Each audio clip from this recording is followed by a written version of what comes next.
يا مساء الفل والجمال على أحلى متابعين في الدنيا. جهز بقى كوباية شاي تقيلة وتركب معانا قطر الحكايات، عشان النهاردة معانا قصة عمو منصور، الراجل اللي كان في حاله والدنيا قلبت عليه جاكيت شان بس على سكة سودة ومنيلة ب60 نيلة. تخيل تبقى فاكر إن الدنيا ضحكت لك والزهر لعب، وفجأة تلاقي نفسك بتاكل وجبة الوداع وإنت مش دريان.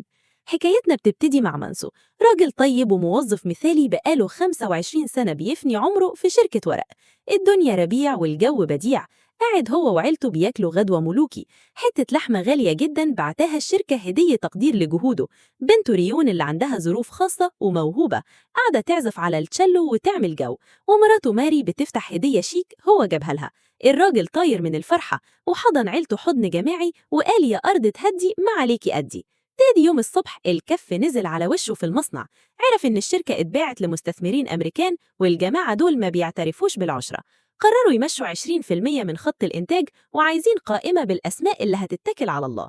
منسو بقلب جامد وجرأة اليأس راح للمالك الجديد يحاول يقنعه ما يقطعش عيش حد، بس الراجل طنشه ولا كأنه هوا. وهو خارج واحد زميله سأله بفضول قاتل، هو أنت جالك لحمة غالية امبارح؟ منسو استغرب، فزميله قال له الصدمة اللي تجيب جلطة، يا معلم اللحمة دي كانت عربون الطرد، دي هدية وداع للي هيتسرحوا بس، بطريقة شيك ومستفزة. الكلمة نزلت على دماغ منسو زي الشاكوش، طلع هو اللي مطرود وبياكل لحمة الوداع. منسو ما قدرش يواجه عيلته بالكارثة دي، قرر يروح مجموعة دعم للعاطلين عن العمل، وهناك المدرب خلى الناس تعمل طقس غريب جدا، يلمسوا وشهم ويملسوا عليه وهم بيرددوا جملة واحدة: مش غلطتي، خسارة الشغل مش غلطتي، وعيلتي هتدعمني. منسو تشجع وخد طاقة وكلم مراته قال لها اللي حصل، بس وعدها وعد رجالة إنه هيشتغل تاني في خلال 3 شهور بالكتير. وعد الحر دين عليه، بس سداد الدين ده هيكون غالي قوي. عدت 13 شهر بحالهم مش 3 شهور، والحال اتشقلب من سيء لأسوأ. منسو شغال في محل تجزئة بمرتب ملاليم ومواعيد زي الزفت وشغلانة تقصف العمر، وفوق ده كله عنده ضرس مسوس هيموته من الوجع، بس مش راضي يصرف مليم على الدكتور من الفقر والعناد. وفي يوم واحد صاحبه جابله فرصة ذهبية، مقابلة في شركة كبيرة. منسو استأذن من مديره الرخم يمشي بدري عشان يلحق، المدير قفش عليه وطرده الشر طردة وقال له هات اليونيفورم بتاع المحل حالا وما شوفش وشك تاني. منسو من قلة الحيلة قلع الهدوم وبقى في الشارع بالفانيلا والبوكسر، منظره يكسف بس شر البلية ما يضحك. صاحبه اللي جابله الشغل نبهه إن الشركة دي بتسأل سؤال خبيث ومحوري في المقابلة: إيه هي نقطة ضعفك؟ منسو اتصل بمراته ياخد رأيها، قالت له بقلة حيلة وسخرية: نقطة ضعفك إنك بتحب الزرع زيادة عن اللزوم. وفي نفس اللحظة ماري بتفتح البريد، لقت غواب إنهم متأخرين في دفع أقساط البيت، يعني الخراب مستعجل. منسو راح المقابلة وهو متوتر وعرقان وحالته حالة، ولما اتسأل عن نقطة ضعفه قال بصدق وغلب: مش بعرف أقول لأ. طبعا اترفض فورا لأن الشركات دي عايزة وحوش مش ناس طيبين. بالليل ماري قالت له خبر جديد، إنها اشتغلت في عيادة أسنان وعملت خطة تقشف صارمة هتمشي على الكل، هنوقف كل الأنشطة الترفيهية، هنبيع العربيات ونجيب خردة تمشي الحال، وهنبيع البيت ونسدد الديون ونأجر شقة. منسو اتجنن وقال لها ده بيت طفولتي اللي بنيته وتعبت فيه، بس بنته ريون واجهته بالحقيقة المرة: فلوس مكافأة نهاية الخدمة خلصت، والبنك باعت إنذار إنه هياخد البيت كمان 3 شهور لو ما دفعوش. الصبح بدري مشهد يقطع القلب، أهل ماري جم خدوا الكلاب عشان مفيش مصاريف أكل ليهم، وماري قالت للعيال بكسرة نفس هيرجعوا لما بابا يشتغل. ضغط نفسي يهد جبال. بعدها دي واحد مشتري اسمه وو يتفرج على البيت، منسو مقدرش يستحمل منظره وهو بيقيم عفش بيته وخرج مخنوق، لقى ابنه سيون بيلعب مع جيان هو ابن المشتري الغني. ريون بتعيط على الكلاب ومنسو وعده وعد قاطع: مش هنسيب البيت ده مهما حصل. وبعد مقابلة تانية فاشلة منسو جاب آخره وركب على ركبته وعيط وشارك قصته المأساوية قدام مدير شاب اسمه سيون تشول، وسد باب الحمام عشان يجبره يسمعه ويشغله. المدير زقه بقرف عشان يخرج وقال له خلي عندك شوية كرامة، ورماله فلوس يشرب بيها مشروب ينسى بيها. قمة الإهانة. منسو خد الفلوس وراح بار يشرب ويسكر من الهم، وهناك قعد يتفرج على فيديوهات المدير ده واكتشف إنه مش بس مدير، ده إنفلونسر ناجح جدا. ماري كلمته فيديو كول هزقته إنه بيشرب في الظروف دي، وقالت له مدرسة التشيلو عايزة تقابلهم ضروري. المدرسة صدمتهم وقالت لهم بنتكم عبقرية ومحتاجة دروس متقدمة عند مدرس أغلى بكتير وإلا موهبتها هتضيع، يعني مصاريف زيادة. بالليل ماري ومنسو بيتفرجوا على فيديوهات سيون تشول اللي شغال في شركة ورق وعامل فيديوهات دعاية. ماري قالت بهزار: الوظيفة دي تليق عليك أنت، يا ريت صعقة تنزل عليه ونخلص منه. الكلمة دي كانت الشرارة اللي ولعت في دماغ منسو وعملت تاتش شيطاني. تاني يوم منسو قرر ينفذ الفكرة، بدأ يراقب سيون تشول في المدينة، ولما المدير وقف عشان يرد على مكالمة منسو طمع جري فوق مبنى ومسك قصرية زرع تقيلة وكان هيرميه عليه عشان يفعصه ويخلص منه، بس سوء حظه إن صاحبة الزرع قفشته وقالت له: بتعمل إيه؟ منسو عشان يداري الكسفة اشترى الزرع منها وأدرك حقيقة مهمة: حتى لو المدير مات المنافسة هتكون شديدة جدا ومش مضمونة إني أخدها. فرجع البيت وقرر يلعبها شمال، جاب مسدس لعبة وتليفون رخيص برنر فون وعمل خطة جهنمية. نشر إعلان وظيفي وهمي في مجلة صناعة الورق بمواصفات عالية جدا عشان يصطاد المنافسين التقيلة. وهنا بيظهر بال مو، راجل عاطل ومقضيها شرب وقرف، ومراته آرا زهقت منه من ريحته. لما شاف الإعلان الوهمي اتحمس وقام استحمى ونظف نفسه وكتب سيرة ذاتية مفصلة. منسو جاله مئات الطلبات، فضل يفلتر فيهم ويقارنهم بنفسه لحد ما لقى 2 بس هم اللي ممكن ينافسوه ويكسبوه: بال مو وواحد تاني اسمه شياجو.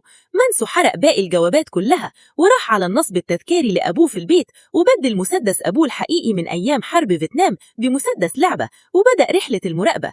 استخبى بين الشجر ورا بيت بال مو بالمنظار، لقى البيت عليه كاميرا مراقبة، وفجأة شاف شاب صغير بينط من الشباك وبيهرب من الكاميرا بمهارة. طلع عشيق مرات بال مو. منسو اتعلم الطريقة ورجع تاني يوم يستخبى. بال مو كان بيجمع فطر وقرب منه جدا. منسو طلع المسدس وكان هيموته بس ايده اتهزت ومعرفش يضرب. مرات بال مو جت وعملوا نزهة. بال مو قاعد مستني رد الوظيفة على نار ومش مركز معاها، وهي بتزعق ليه عشان مش راضي يشتغل في كافيه أبوها وعايز يشتغل في الورق بس. جري يشوف البريد يمكن الجواب جه، ومنسو وهو بيتحرك وقع واتدحلج من على التل. مراته شافته وافتكرت تعبان قرصه، ربطت رجله بالكرافتة وسخنت سكينة بالولاعة وقطعت الجرح ومصت السم عشان تنقذه. منسو كان هيتجنن وبيزق فيها بس هي صممت تكمل وقالت له: شفت الحركة دي في مسرحية، وادته عصاية يهش بيها التعابين. بالليل منسو عرف من النت إن اللي عملته ده غلط طبيا خالص وكان ممكن تموته، وإنه مش مفروض يمص السم، وقعد يرقص مع مراته ماري بيحاول ينسى. ماري فتحت موضوع ابنها سيون، طلع ابنها من واحد تاني ومنسو رباه لما كان عمره 2 سنين. عايزة تقوله الحقيقة بس منسو رفض وقال: أنا أبوه اللي رباه. تاني يوم منسو تسلل لبيت بال مو واتفادى الكاميرا زي العشيق بالظبط. سمع مراته بتخونه وصوتها عالي بس بال مو ما كانش موجود. منسو مشي وشاف بال مو راجع بعربيته، لف وراه وكلمه من التليفون الرخيص وقال له: مبروك، عايزينك في مقابلة فورا دلوقتي عشان المدير مسافر. بال مو طار من الفرحة ووافق ودخل يغير هدومه عشان يلحق ويبقى شيك، بس وهو بيلبس قفش مراته بتخونه. خرج منهار وما راحش المقابلة الوهمية. حاول يكلم الشركة يأجل الميعاد بس منسو كان بيراقب وما ردش عليه. بال مو راح يسكر مع واحد صاحبه.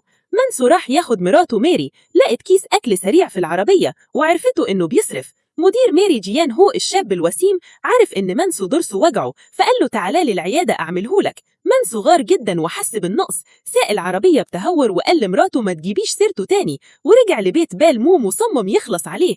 دخل والمسدس مخفي في جوانتي مطبخ، لقى بال مو مشغل أغاني حزينة وبيعيط، ولما رفع إيده بال مو افتكروا العشيق.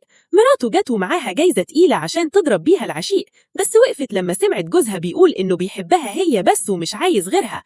منسو انفجر وزعق في بال مو: أنت السبب، مفروض تقبل أي شغلانة عشان تعيش وما تاخدش رزق غيرك. بال مو عيط وقال: أنا مهندس وعندي غضروف ما أقدرش أشيل صناديق. الخناقة كبرت ومنسو توتر وبالغلط ضرب رصاصة في كتف بال مو. مراته ضربت منسو بالجايزة على راسه ووقعته المسدس. ال3 وقعوا واتخانقوا على السلاح. رصاصة تانية طلعت بالغلط. منسو هرب مرعوب. بال مو جري وراه وهو مصاب، بس أول ما خرج على الباب مراته ضربته بالنار ومات في ساعتها. مراته آرا اتجننت وافتكرت منسو هو العشيق أو القاتل وفضلت تضرب نار عشوائي في كل حتة. منسو ركب عربيته وهرب بأعجوبة. وقف في بنزينة لقى 10 مكالمات من ماري، افتكرهم إن عندهم حفلة تنكرية للعيال نسيها.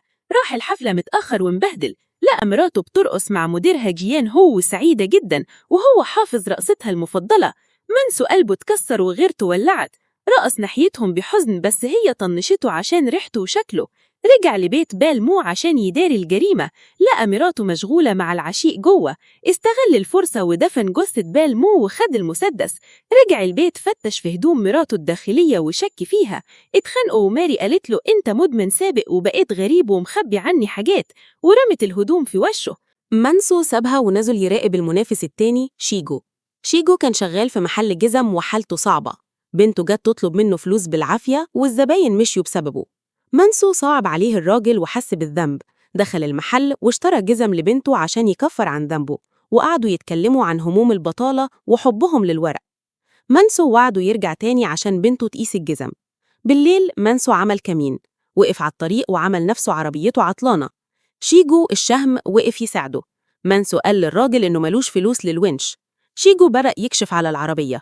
مانسو طلع المسدس وهو مغطي وش شيجو بإيده عشان ما يشوفش عينيه ويحس بالذنب.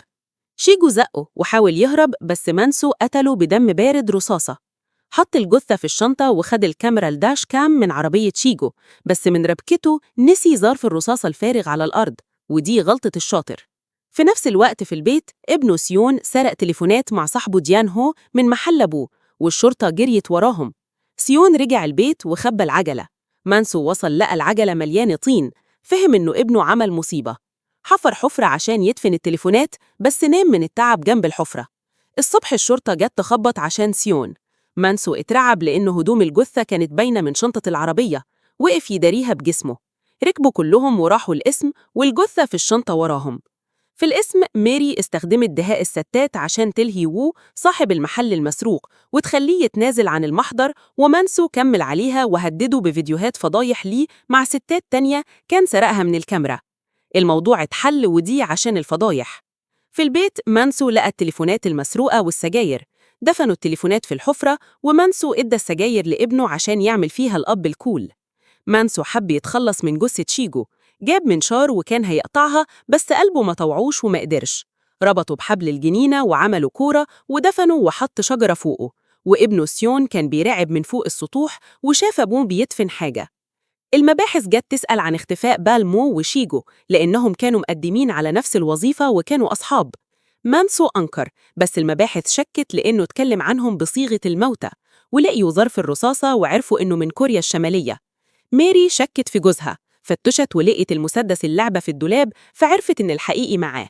حفرت في الجنينة ولقيت الجثة واتصدمت إن جوزها قاتل. في نفس الوقت مانسو قرر يخلص من العقبة الأخيرة، مدير الشركة سيون تشول. عمل كمين ورمى نفسه قدام عربيته وعمل فيها معجب ومتابع فيديوهاته، وراحوا بيت المدير يسكروا. مانسو قعد يملاله الكاس وهو يكب كاسه هو. ولما المدير سكر وبدأ يشتكي من الشغل، مانسو قال له كلم الرؤساء وعيني معاك وهنشيل الشغل سوا. مانسو لمح إن المدير بيسرق من الشركة، فالجو اتكهرب. المدير جاب بيرة ساقعة، مانسو شرب ودرسه وجعه جدا. جاب كماشة وخلع درسه بنفسه من الوجع، وخرجوا يولعوا نار بره. مانسو ضرب المدير ودفنه في الجنينة وراسه بس اللي باينة. ميري كلمته فيديو كول وقالت له لو هتعمل حاجة وحشة أنا معاك. المدير فاق. مانسو طمن مراته وقفل. جاب قمع وحشره في بق المدير وبدأ يزق فيه هوت دوج مهروس وخمرة، ولف راسه ببلاستيك وخنقه عشان يبان مات شرقان في الأكل والشرب. نظف المكان ورتب الجثة على الكرسي كأنها حادثة، ورجع البيت. سيون ابنه كان بيحلم بكوابيس عن أبوه والجنينة. ميري صحته وقالت له أبوك كان بيدفن خنزير سماد للجنينة، ما تقلقش. الصبح مانسو رجع وقال لميري المقابلة كانت تمام وخلع درسه، وحضنها وهي عيطت وقالت له خلاص كل ده انتهى. بعدها بأيام مانسو نجح في المقابلة وتعين مكان المدير اللي قتله، وعرف الخبر الصدمة.